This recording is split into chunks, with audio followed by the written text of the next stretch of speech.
Praise the Lord. We're going to read John chapter 4, 48 to 54, and chapter 5, 1 to 9. Carrying his own bed, walking on the Sabbath at the command of Jesus. Then said Jesus unto him, Except ye see signs and wonders, ye will not believe. The nobleman saith unto him, Sir, come down ere my child die. Jesus saith unto him, Go thy way, thy son liveth. And the man believed the word that Jesus had spoken unto him, and he went his way. And as he was now going down, his servants met him, and told him, saying, Thy son liveth. Then inquired he of them the hour when he began to amend. And they said unto him, Yesterday at the 7th hour the fever left him. So the father knew that it was at the same hour in the which Jesus said unto him, Thy son liveth, and himself believed, and his whole house. This is again the second miracle that Jesus did when he was come out of Judea into Galilee.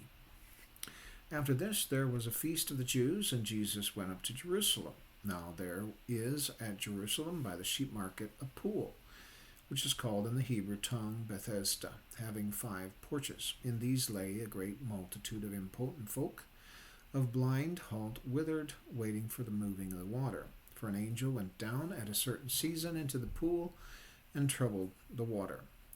Whosoever then first, after the troubling of the water, stepped in was made whole of whatsoever disease he had.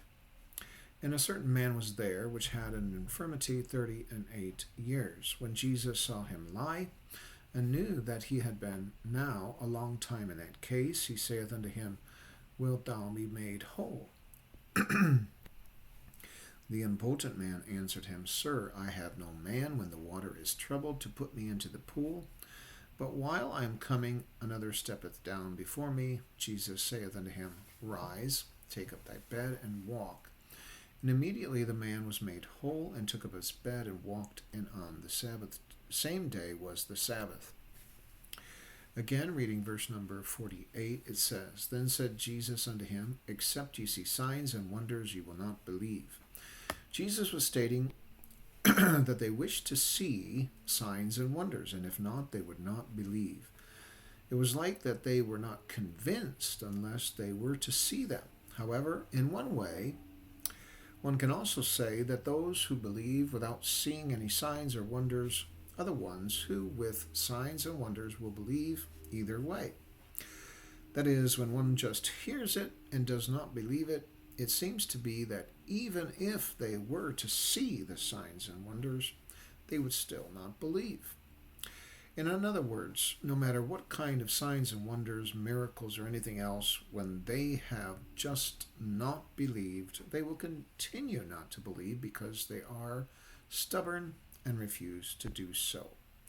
Yet Jesus' disciples were the ones that fell into the category after Jesus had resurrected and had been told so. They would not believe unless they had seen him. That was out of the ordinary. For the people that were there hearing and seeing Jesus doing miracles, that should have been enough for them to believe him. That is, there were so many miracles that Jesus had been doing, and doing them here and there, yet some of the Pharisees and others may not have seen the miracles directly, but they should have believed, for in hearing about it, instead of believing in him, they had just hardened their own hearts, and they would not believe him, even if there were signs and miracles shown to them, or wonders. Verse 49, it says, The nobleman saith unto him, Sir, come down ere my child die. Whenever, though, one of them might have had a family member or someone else that was close to them sick or diseased or troubled in some way, they may have reached out to him. Because there were those who did reach out to him for their family members, they were probably the first of the ones who may have doubted at first, but after their deliverance from whatever that their son or the daughter or whoever of their family had ailed them, they believed him and supported him later on. It could be stated that Jesus had healed so many, but he, of course, did not receive, as far as we know, a lot of offerings. Mainly the offerings and tithes, we could say, were given to the synagogues and the temple, not to him nor to his disciples. However, he could have been, had they dedicated themselves to giving to him, the richest man. Yet he had become poor for our sakes, that we might become rich. This nobleman was interested in his son getting his healing. The nobleman was keen on talking with Jesus about it. It is not because he is noble that Jesus decided in favor of it. Instead, it is because he had asked Jesus to do so. Had it been any kind of person, Jesus would have done it likewise, if they had come to ask him about it.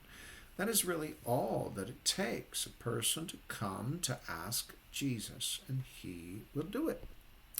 The nobleman expressed the point where the son was.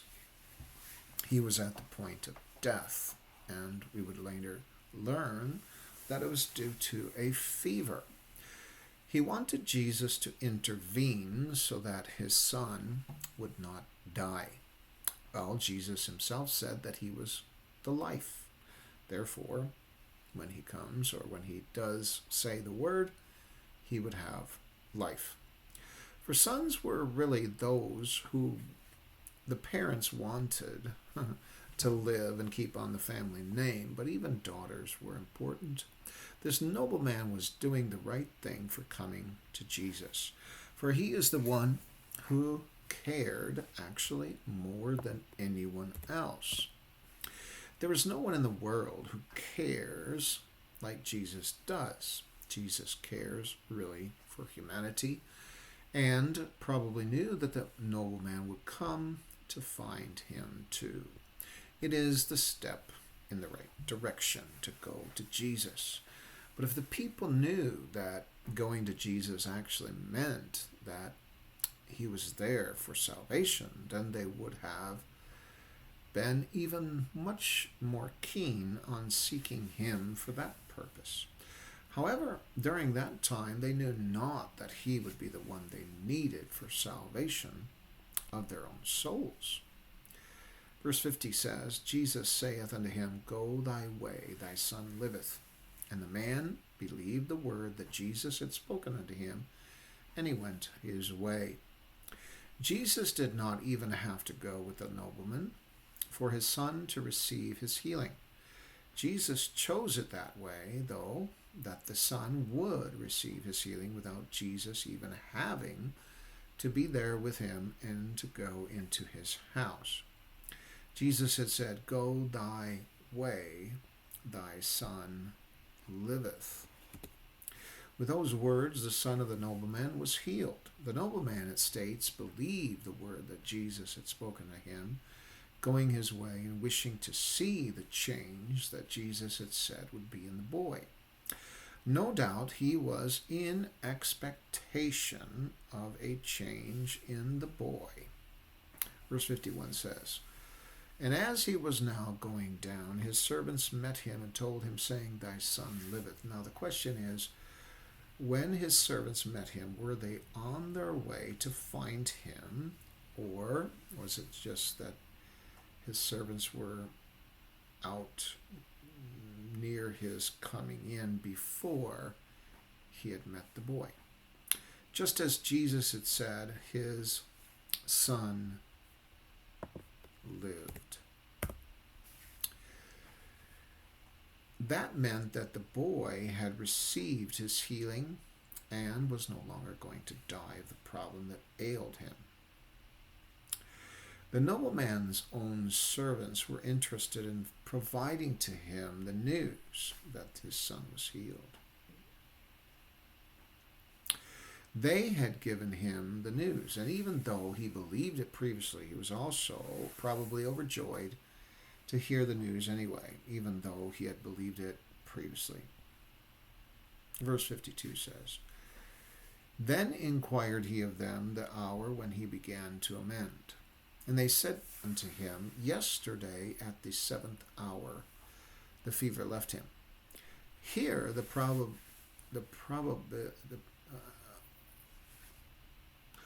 the reason that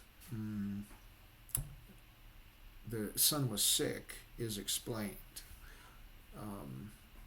The fact that he had a fever, and that was very severe. But to make sure, the nobleman wanted to know the exact hour in which the son began to mend, so that he could compare it with the hour that Jesus had said that he had lived. They had said it was the day previous at the 7th hour. That was, as he knew, the same hour that Jesus had said to him that he could go his way, for his son had lived. The 7th hour means it is 1 o'clock in the afternoon. Thus, that is when the nobleman was told that his son had lived. Thus, at 1 o'clock in the afternoon was the timing that the son was made better by the word of Jesus Christ. It was the hour that the fever had left him, as it states. Jesus' word removes fevers or whatever other ailment that a person may contract. Jesus brings healing for our lives. That is the word of the Lord. Verse 53 says, So the Father knew that it was at the same hour in which Jesus said unto him, Thy son liveth. And himself believed, and his whole house. The nobleman's son was healed in that very hour which Jesus had said that his son lived. The father of the son compared the timing that the servants had told him and the timing that Jesus had told him that his son lived, and it was the exact same time frame. Thus he himself believed, even though it is stated by John that the nobleman believed even before he had heard the news about his son's amend. Yet that belief could have transferred to his whole house. For the nobleman must have told them what he had done and what Jesus had said. He could have started with the story that he had found Jesus at such and such a place, and there he had asked him to come down to his house to see his son. However, Jesus just gave him his word that his son lived, and that was enough for him to believe. So he had come back and found that it was true that his son no longer had the fever that was trying to take his life. Why was it that Jesus just said the word? Why did he not come down to heal the child at his home? There are questions that only Jesus can answer. He may not have had time to journey in that direction because he may have needed to go and be somewhere else. He may have wanted the family to believe without him coming into the house. There are many other things to consider. Yet the belief of people probably expanded at that point that Jesus did not need to be there physically present in order for him to be healed. He can only say just the word, and whoever it may be that needs healing can and will be healed. That is the great benefit of knowing Jesus Christ. Verse 54 says, This is again the second miracle that Jesus did when he was come out of Judea into Galilee. The Apostle John had specified about the fact that Jesus had done this as the second miracle after he had come out of Judea into Galilee. It does not seem like a lot, but Jesus would do so many more miracles. But this miracle was the second coming back into Galilee for the people to believe, and that family had thus believed in Jesus. Now we're going on to chapter 5, verse 1. After this, there was a feast of the Jews, and Jesus went up to Jerusalem. Thus, in chapter 4 of John, Jesus did a second miracle, but it was of distance, telling the man that his son lived, or in other words, that he had been healed. Then, the next place that Jesus was to head to was Jerusalem, for it was a feast of the Jews. Was it because there would not have been enough time to go to the man's house, then on to Jerusalem to get there on time? Sometimes that might be the case with Jesus, but in this case, that does not seem to be the reason. It seems there may have been enough time for Jesus to go to the nobleman's house. But Jesus had just chosen not to go, and that reason may be a bit puzzling, but it is something that he had not shared as to the reason why he had chosen not to go. Maybe it would stir a lot more faith in that household and in other people, hearing it the way he had done it. However, in any case, it had showed his power, that he has that power to heal even at distances. Thus, Jesus was not going to miss this feast of the Jews in Jerusalem, so he headed there for that purpose, and to also use his power to be manifested and his teaching to lead others. Verse 2, it says, "Now there is at Jerusalem by the sheep market a pool, which is called in the Hebrew tongue Bethesda, having 5 porches." The Apostle John skips the introduction of how they had gotten there, who went with him, what they had brought, and so on, and goes directly to those things that are important and not those kind of things that happen on a daily basis. The things that the Apostle John was inspired to write were those things that would not happen on a daily basis, and were those things that would give faith to people to believe in Jesus, and miracles that were different. Thus, the Apostle John starts out with the place that this miracle was going to happen, in a sheep market where a pool was located. The name of that certain place was called in Hebrew Bethesda. It had 5 porches. Thus, with a sentence, the Apostle John had given to us the name of the place where the miracle was going to take place. Next, he was going to provide why so many people who wanted their healings would wait around for their healing in that particular place. In verse 3 it says, "In these lay a great multitude of impotent folk, of blind, halt, withered, waiting for the moving of the water." Of course, Jesus was the one that was greater than the angel who had come to stir up the water at a certain time. But likened unto the water being stirred, and only one candidate had gotten their healing, Jesus had picked out one person who had trouble getting into the water, first to get his healing, for according to the man, he did not have anyone to put him into the water first. Well, Jesus was right there for that man to, quote, put him into the water, or we can say, have him receive his healing. But it was not going to be due to the water, nor due to the angel. It was going to be due to Jesus. And that was even better. Yet there were there a great multitude of impotent folk, blind, halt, withered, waiting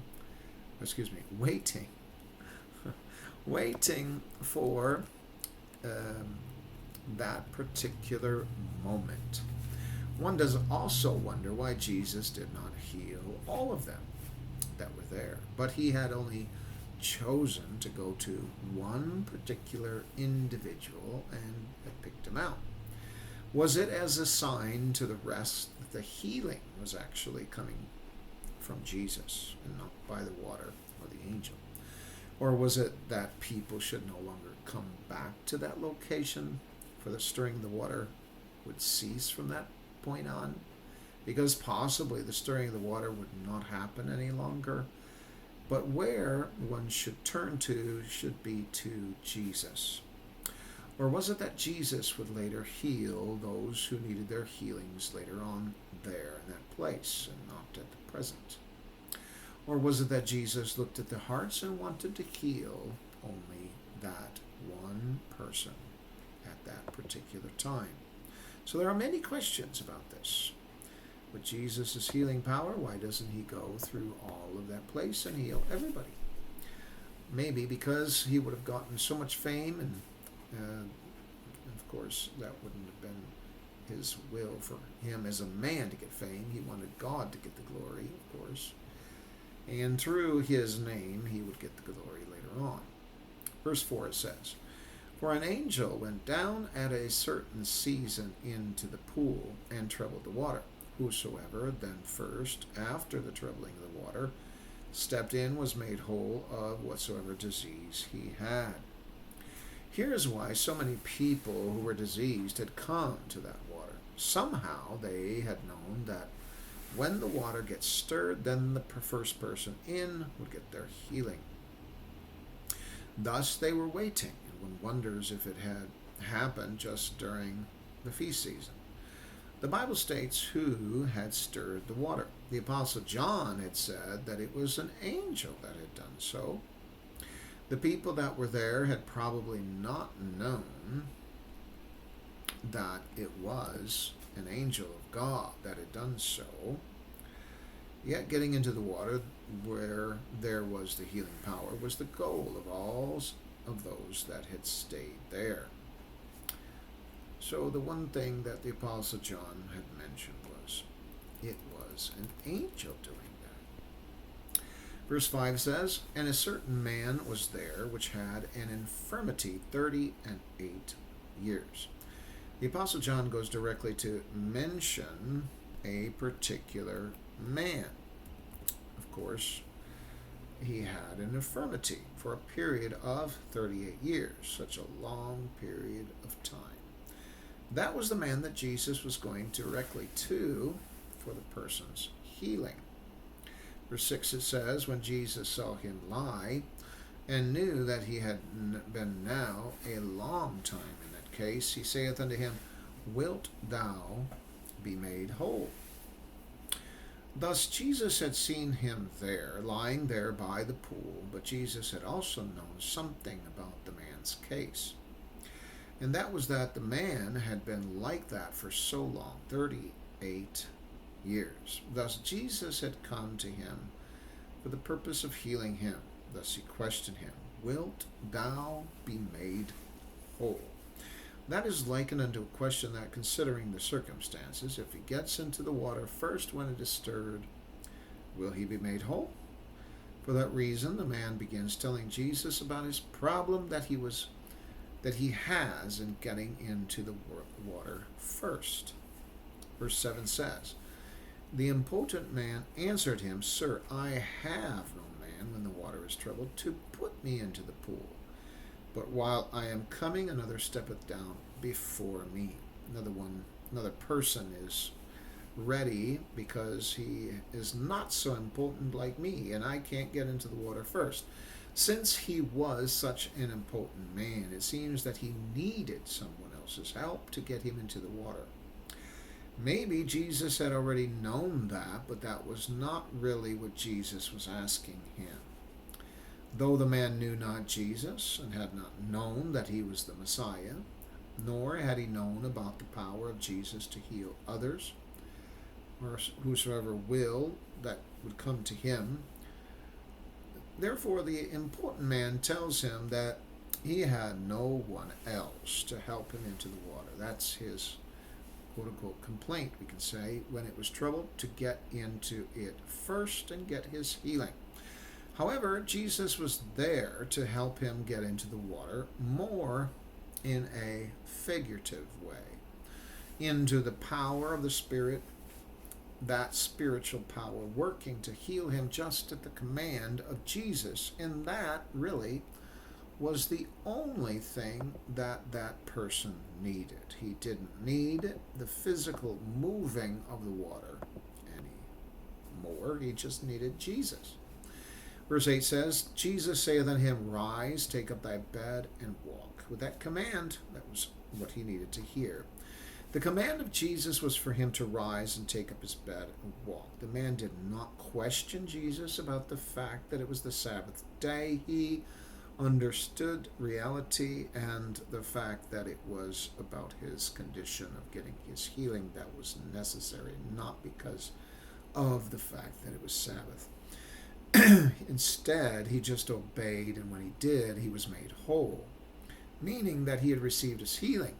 In other words, he had received his rest from that disease, or from his impotence that he couldn't walk. And so he was delighted to go ahead and carry his bed. That was such a wonderful feeling of relief. But not everyone agreed that he should be carrying his bed. Verse 9 says, "And immediately the man was made whole, and took up his bed and walked. And on the same day was the Sabbath." And that's why John mentioned it, because on the Sabbath you're not supposed to carry your bed, but Jesus said to go ahead and carry it. Thus, in deciding to obey Jesus' command, the man was made whole as he decided to obey. And then he had taken up his bed, started walking, feeling a feeling that he had not felt in so many years, being able to walk by himself. Though it is true that it was on the Sabbath day, he didn't care, for he had been made whole on that day. In other words, he had gotten his rest. For him, that was fine, for he could not have walked on any other day but on the day that Jesus had healed him. So he was going to carry his bed walking. And really, that was the best rest that he had received on that day. And a healing, a moving of the water, quote unquote, but it was actually the moving of the Spirit of God that touched him and let him have his healing. May God bless you in Jesus' name.